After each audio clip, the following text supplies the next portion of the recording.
Long Island artist David Piken, who grew up in Plainview, recently held an art exhibit and sale at the historic Gold Coast-era mansion Old Westbury Gardens in Old Westbury. The exhibit, entitled 15 Years to Life, celebrated Piken's 15-year painting career and was also a fundraiser for Old Westbury Gardens. Piken donated 30% of the sales to the gardens. Showing here in this mansion is the greatest honor of my 15 years as a painter. I've painted here for years, and there's a number of paintings in the show that are from Old Westbury on the other wall. And to be able to contribute back to them, and as part of that contribution to supply funds that will keep this garden going in perpetuity, is to me the greatest payback for having a space like this to show my work. Because this house, the history of it, what the Phippses have done in America, the Industrial Revolution that they helped to bring about, is something that we need to happen again in the United States. And to be part of this history as a young up-and-coming painter, not so young age-wise, but young in my career at 15 years, it's as good as being in the Metropolitan Museum, and it really is the greatest honor. And as we talked about once before, hanging in the same house with John Sargent, who's my hero, and hangs 50 feet away in the dining room, is just the icing on the cake for me. This is really different for us. This is a once-in-a-while thing. It's really very enjoyable. The painting is, I'm no art critic, but it looks really great to me, and I think to most people who are going to visit here. Here you have his take on what things look like, and that makes it a little bit more interesting, because you know it's such an authentic representation of what we're all very used to, but it has his particular slant to it. This scene here of the Sphinx in the fall is a very familiar sight. This entrance to the walled garden, I think, is particularly striking. It looks like you want to step in there yourself. In addition to doing paintings of Old Westbury Gardens, Dave is particularly inspired by Long Island. He's been to other places in Europe and what have you, but he is a lifelong Long Islander, and he seems particularly proud of the things that he sees here. And it's nice that he would come to a place like Old Westbury Gardens to give people a feel of not only what it's like here, but in other places of Long Island. Yeah, he's a true spokesman for us. And Piken says through this show he was able to meet many new patrons with a keen interest in art. Through other patrons who came here tonight to support me, who brought friends, I have gotten quite a few new patrons. I don't even know the number. I've kind of lost count, but the sales were very positive, which is a great thing for an artist. And to meet new people who are now going to have their my paintings in their home and hopefully fall in love with them and develop a relationship with them and have them become part of the family, which is the goal. But particularly nice tonight was a sophomore art history student who came to talk to me, and her mother actually bought a painting, which was very nice, for her daughter. I might be the first in her collection for all I know.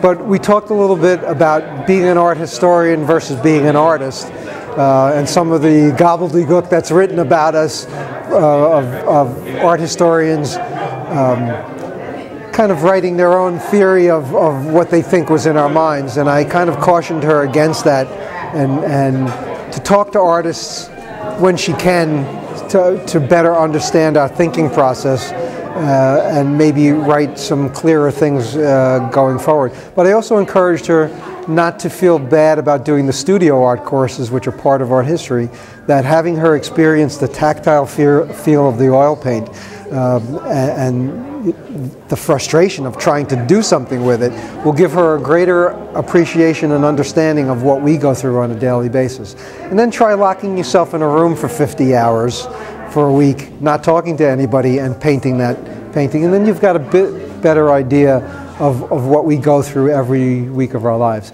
And I think it resonated with her, and I think knowing the story of the painting that she purchased, knowing where it is and when I painted it and the time of day and my mood when I painted it, and being an art historian, that when she looks at that painting, not only will she have an appreciation for what I've done, but also when she looks at other paintings from artists that she can't speak to, either because they're dead or she's in a gallery and the artist isn't there, she'll look at them in a different way.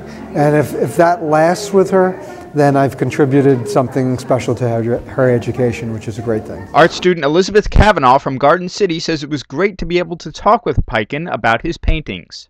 I dabble. I've never taken an official class, but for school I have to take a studio class, so we'll see if I'm good. I'm an art history major, so David and I talked about art history, and I have to get my PhD now, so we'll see how that goes. What I love about his artwork is the difference between how he uses realism and impressionism and his use of oil paints and acrylics. And I love the time of day in that piece. Oh, it's just, and because it's so close to us. And it's striking. Landscape is my favorite, so of course I chose 3 landscapes. And I love the difference between trees and sky, so I chose 3 of those. And I asked him where they were and what's the story behind them. And one was from Tuscany, and his story behind that was amazing. And he told me how he uses linens and oil paints and the process behind that, and he's just a fascinating person. Kavanaugh says what impressed her most was his Long Island landscape series. I love that. Like, I love seeing it, and then I can go see it myself. And you know, being away from home, going to school, it brings back nostalgic memories, and it's amazing. She purchased this painting called West Shore Walk. I chose this painting because I love that one tree that's like half a tree, and then it's completed by that other tree. And I love the horizon line and the water and the fact that I can actually go see this because it's so close to my house. I'm incredibly inspired. I now want to go take that studio class and learn to paint properly and maybe be as good as he is. He's an amazing person, an amazing artist, and he's very fascinating.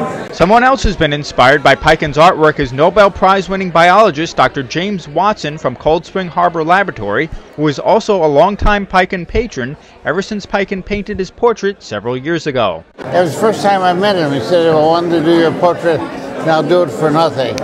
So I thought it was very good. And then I commissioned him to do one of my wife. And that was the way I showed I liked it.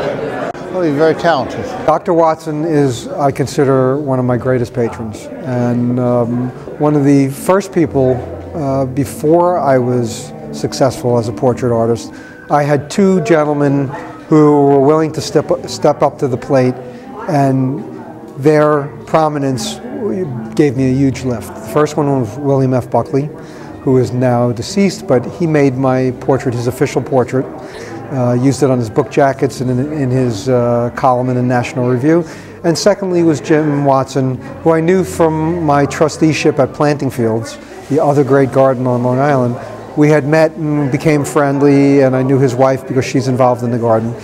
And in 2003, for the 50th anniversary of his Nobel discovery, I painted the first portrait of him, which was a 50 by 40 inch portrait.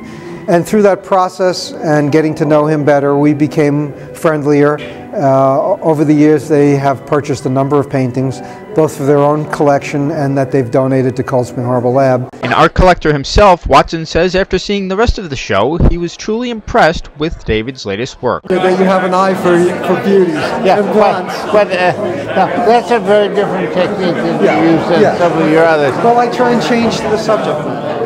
Because I think that's very successful. Thank you. In some sense, you could say,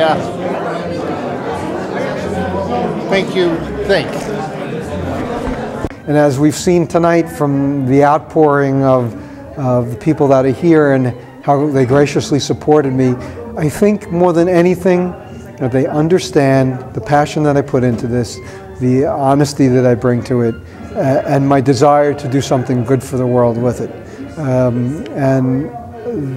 What more can I ask for? I feel like I've finally accomplished something. And to do it here, where I started at 5 years old, there isn't a better place. So I'm really grateful to Mr. and Mrs. Phipps, and I hope to be able to make a large contribution from this show, but also to become a major player here as far as supporting and promoting this garden for future generations. Altogether, the art show made $80,000 in sales, and $25,000 was donated to Old Westbury Gardens. For more information, you can check out the website oldwestburygardens.org. Chris Collora reporting.